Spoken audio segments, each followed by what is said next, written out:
want to talk to you about the two different types of families. One of them was assigned to you, and one of them you get to choose. There are people that have your last name that don't want to see you win. They get jealous. They get mad. And there's even some people that have your last name that start to devise against you. If you knew what I knew, and if you experienced what I've experienced, you wouldn't have anything else to talk about. Nothing else really matters. In Matthew 10:34-36, it says, you have to choose me or you have to choose the world. There is no in between. If you want the fruit that other people have, start to get around the place where they're sowing the seed. Start to ask questions. And one of the greatest ways that you can do that. What's up, friends? Today's episode of the Steve Weatherford Show is brought to you by Just Meats.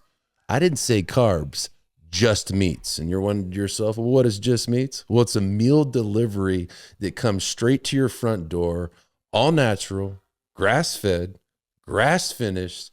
My family loves it, and it's become a part of our weekly dinner that one of the kids gets to choose. Are we doing beef? Are we doing chicken? Are we doing pork? And so we just love it because it makes things easy. It feeds my family. It feeds me, and I want it to feed you. So if you use code STEVE15, go to justmeats.com, and you'll save a lot of money. Enjoy the show. Arise, champion! This is the world famous Steve Weatherford Show, where each week we bring you stories, messages, and guests to create massive breakthroughs in your life. Somebody say greatness! This show has been strategically designed to accelerate you. Call a friend and tell them Steve Weatherford is on. What's up, friends? Welcome back to another episode of the Steve Weatherford Show. And this week, we're going to talk about family. And I looked up the definition right before I hit record. And this is what the interwebs say a family is. A family is a group of two or more persons related by birth, marriage, or adoption who live together. All such related persons are considered as members of one family. Another definition of family says, the meaning of family is the basic unit in society traditionally and consisting of two parents rearing their children. And so I want to talk to you today. I want to talk to you about what family means to me. I want to talk to you about the two different types of families. One of them was assigned to you, and one of them you get to choose. And then I want to talk to you about a lie from the enemy. And then I want to share with you 3 Bible verses. And I believe through sharing those in a specific sequence, I believe that you will leave this podcast episode either on Spotify or on YouTube. And I believe that you will have a renewing in your mind. I believe that you'll have a new hope. And I believe that you're going to be able to lose some weight, some fear of judgment, some fear of failure, some fear of man. You're going to be able to leave that behind and step into a new identity and step into a new assurance of being in the family of God. So the first type of family that you have, it's called the family of origin, right? And I learned this from my mentor. And the family of origin is what was assigned to you. I was assigned my dad. I was assigned my mom. I was assigned my 2 brothers and my sister. I didn't get to choose them. And I'm very thankful that my mom and my dad were raised by a mom and a dad that really valued family, that really valued marriage, that really valued God, and for the most part, valued physical fitness. And so I am a representation of the things that my forefathers valued. And I think that's awesome. I'm very thankful for that. But there are some of us that are listening to this that are realizing the same thing, but you're realizing like, maybe my parents didn't value marriage. Who did they learn it from before them? Right? And so we can go off in the tangent of why are you how you are. And I'll tell you right now, most of it has to do with your family and the experiences that you've had as a child. And those defining moments and those experiences have taught you what's possible in life. And they've also taught you who God is. And I'm praying and believing that this podcast could reprogram, change, and renew some things about what you think is possible and who you think God is. But your family of origin was assigned to you. But then there's a second type of family. And it's a family of choice, right? It's a tribe, it's a group that has decided This is what we value. This is what our vision and our mission is. And we're not getting off of this path. And I believe for me, I haven't been able to find that, especially after like leaving the NFL and retiring. I didn't realize it. And I believe a lot of men and some women listening to this as well, like if you were an athlete in your younger years, if you were in military, if you were a part of like EMTs, first responders, any branches of the military, one thing I noticed that professional athletes and that group of people have in common is when they leave that, they miss it. They miss the training camps, they miss the hard times, and they miss the relationships. And the reason is because whether they wanted to or not, there was a collective suffering. I remember going to training camp, and still to this day, some of my best friendships were guys that I actually never played in an official NFL regular season game. Some of my best friendships were guys that I was in training camp with, and maybe they got cut or I got cut. We never actually played any recorded games that mattered together, only preseason games. But we went through some really difficult times together, and we did it together. We weren't just in the same group, like we were sharing bunk beds. And I remember late at night sharing worries and sharing fears that I wouldn't share with anybody else on the team.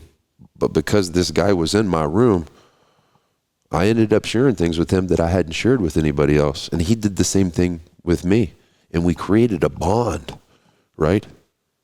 And even after he got cut and he ended up going to the Seattle Seahawks or the New York Jets, like we didn't just stay in touch. Like we stayed connected, right? And one of those guys, his name is Rob Ninkovich, and he played with me on the New Orleans Saints, but ended up getting cut.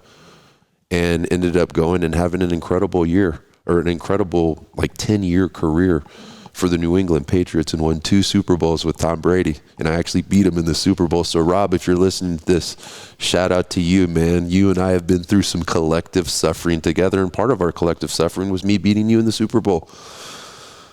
I kid, but I don't kid when I say these things to you, that I want you to think about. I want you to think about the difference in a family of choice, in a family of origin. And I don't want this podcast to come off like, leave your family if they don't value what you value.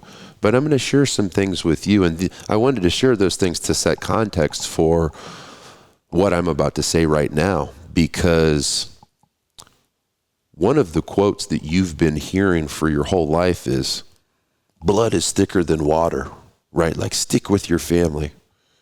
And I like for the longest time, like I so agreed with that. But then I feel like I've had a revelation through mentorship and life experiences that, hear me when I say this, there are people that have my last name that don't want to see me win. And the sad reality is for you, as you hear this right now or you see me, there are people that have your last name that don't want to see you win. There's family of origin that when you win, they get jealous, they get mad. And there's even some people that have your last name that start to devise against you. And that's just the truth. And so when you hear blood is thicker than water, I want to give you a revelation if you don't know. Unfortunately, there's some people that have your last name that don't want to see you win. But the enemy has manipulated that famous saying that blood is thicker than water. But you know how the enemy manipulated that? In John 10:10, it says that the enemy comes to steal, kill, and destroy. And then it goes on later to say, and I have come to give you life and give it to you abundantly. And that's Jesus speaking. And I say those things to say, I believe that you and I have gotten tricked by the enemy to think above all else, we choose family. And I think that's completely wrong. Above all else, you choose Jesus. And let me share with you 3 scriptures, but before I do, I want to share with you how the enemy has deceived you and tricked you. The enemy has deceived you and tricked you by buying into that saying that blood is thicker than water. The actual real saying goes back to the Roman days, and it goes a little something like this, that the blood of the battlefield is thicker than the water of the womb. I'll say that one more time. The blood of the battlefield is thicker than the water of the womb. That means the men or the people that you've gone through hard things together. There's a bond that's created through collective suffering, right? And like when I heard that, man, it was like, I started to think about, man, some of the friends that I have that are like really, really good friends, I've been through some really hard things with them. And so as you hear me say this, think about for you, what are some hard things that you've been through with people?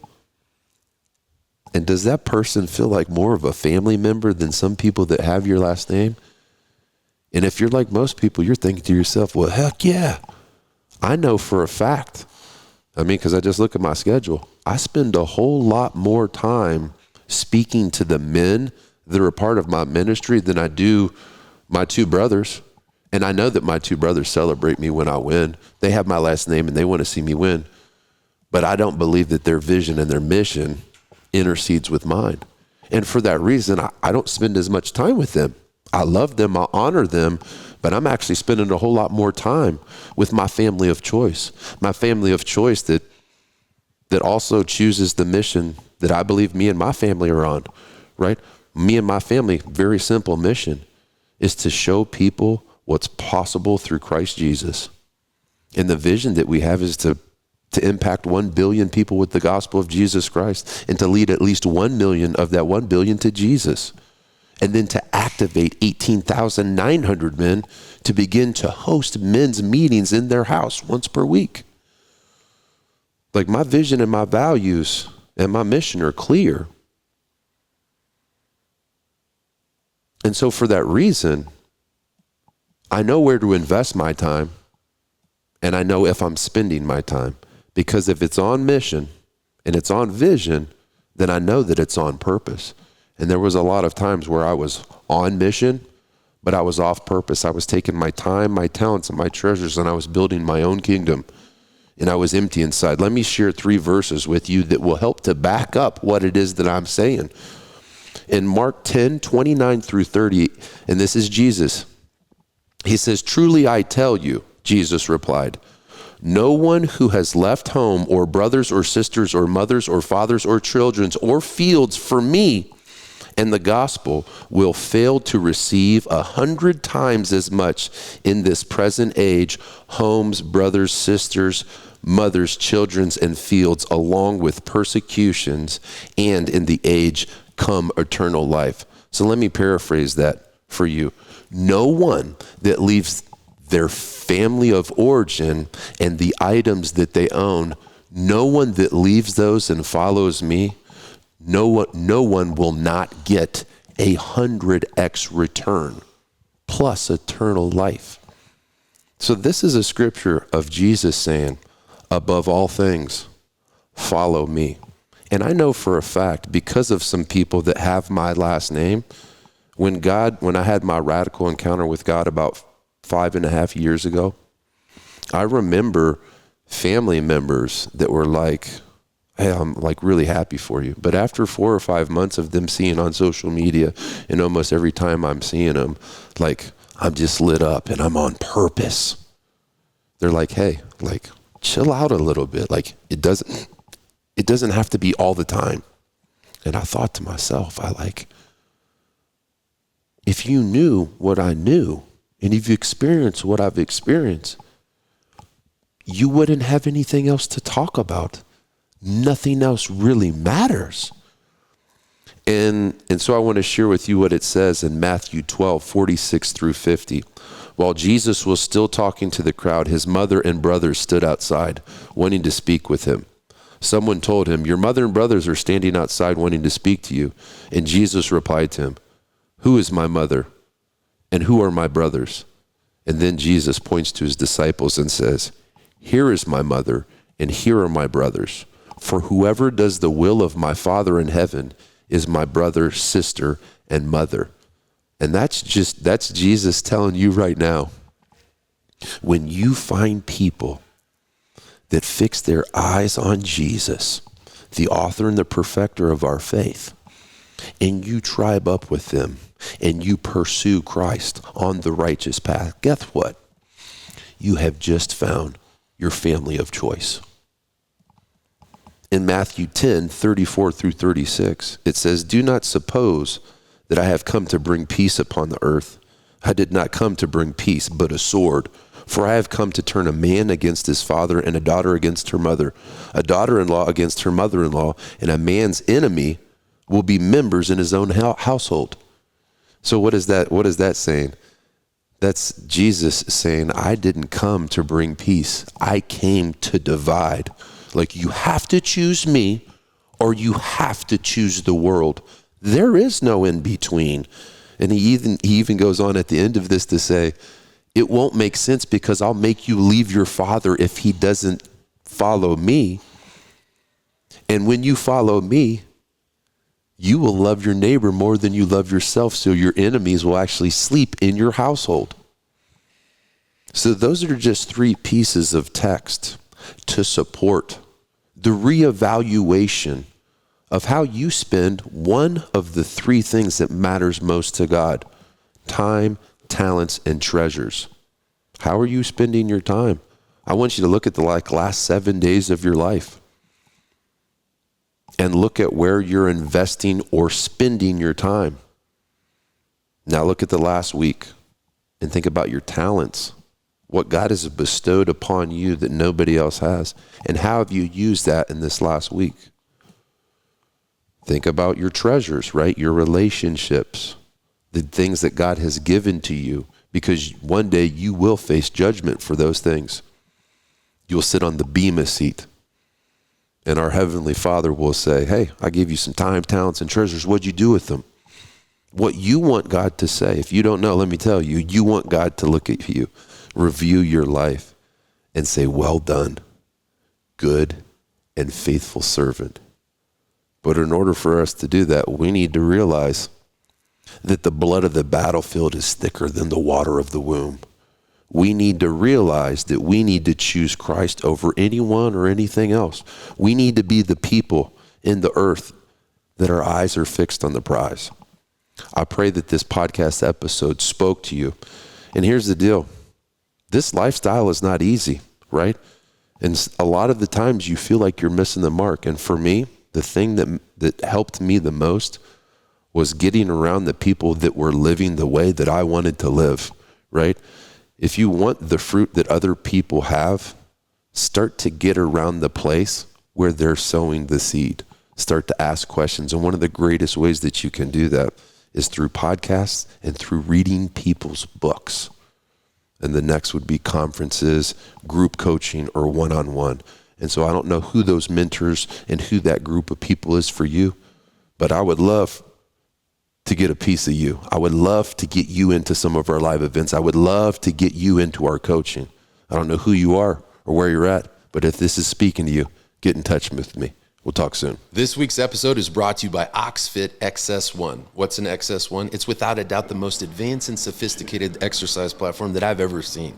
I actually have this exact unit in my home. The OxFit XS1 blows my mind because of the capability and the durability. This is an at-home fitness platform that is industrial enough for me to max out my squat, my bench, and my deadlift with a real barbell in my hands. And it also has radical features like a rower, a ski erg, and live fitness classes on a massive 3-foot touchscreen display. For more information, go to oxfit.com. And thanks for listening to the Steve Weatherford Show.